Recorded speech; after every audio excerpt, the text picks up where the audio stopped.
Actually, you thought you'd heard the last of the footballing metaphors, but I have to point out that for me this is a dream come true, so I'm finally playing at White Hart Lane.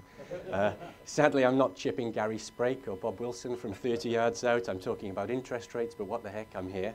So I'm pleased with that. I may be on as a substitute, but it's happened at last.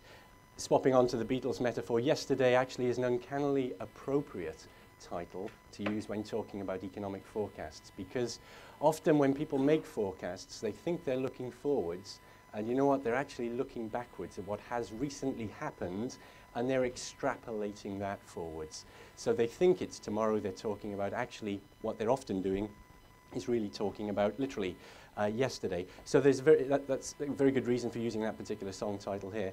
Some of my banker colleagues, I have to say, I have to tell you, wanted some slightly different titles. One of them suggested perhaps that in this context it should be "You Never Give Me Your Money."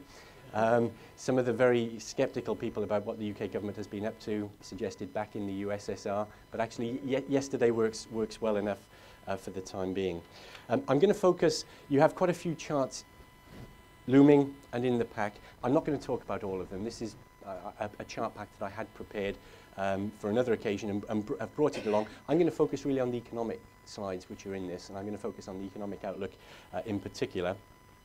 3 people have already asked me whether that economic outlook needs to be modified in the wake of yesterday's budget. No, it doesn't at all. The budget was a non-event. The newspapers are full of it. It's not changed the big picture for the UK economy at all. It wasn't designed to.